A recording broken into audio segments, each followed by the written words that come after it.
Hello guys, আমি Sumana. Welcome back to my channel. তো তোমরা সবাই কেমন আছো? আশা করি তোমরা সবাই ভালো আছো। আমিও ভীষণ খুশি। তো আজকে পঞ্চমী। তো আমরা যাচ্ছি চন্দননগরে জগদ্ধাত্রী পুজো দেখতে।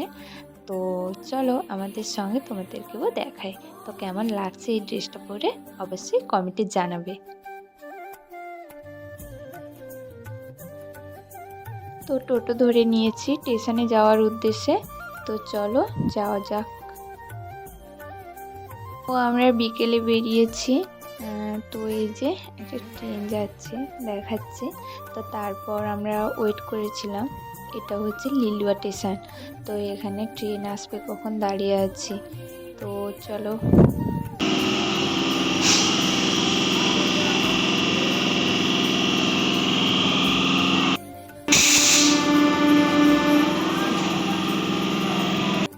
আমাদের ট্রেন ঢুকে গেছে, এখন ট্রেনে উঠবো। তো তারপর চন্দননগর যাব।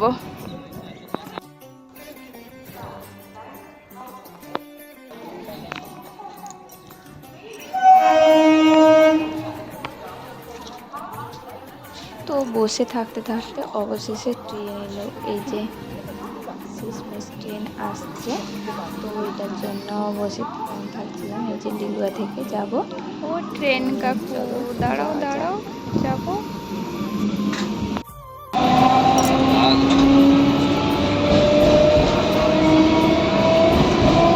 তো আমরা চলে এসেছি এই যে মানকুণ্ডু। তো এখান থেকেই ঠাকুর দেখা স্টার্ট করব। তো আমাদের সঙ্গে তোমাদেরকেও দেখাই। আমি ফার্স্ট টাইম এই মানকুণ্ডুতে এলাম, চন্দননগরে।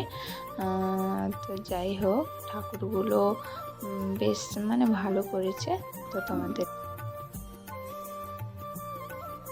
তো স্টেশন থেকে না বেরোতে বেরোতে এই স্টেশনের মুখেই একটা ঠাকুর এই যে দেখালাম। আর ভিড়টা দেখো, আমরা পঞ্চমীর দিন গিয়েছিলাম। এতটাই ভিড় হয়েছে কি আর বলবো। সেই মানকুণ্ডুতেই এতটাই ঠাকুর হয়েছে, এতগুলো ঠাকুর হয়েছে কি বলবো, এত সুন্দর লাগছে। তো ফার্স্ট টাইম দেখছি, তো খুবই সুন্দর লাগছে। আর কি বলবো, সত্যি। আর অনেক জায়গায় কিন্তু প্যান্ডেলই উদ্বোধনই হয়নি। এই যে দেখতেই পাচ্ছ। তো দেখাচ্ছি এভাবে। এই যে পেপার টাঙানো আছে, তো পুরোটা খোলেনি। তো যাই হোক, তো খুবই সুন্দর লাগছে। আর ভিড়টা জাস্ট দেখো।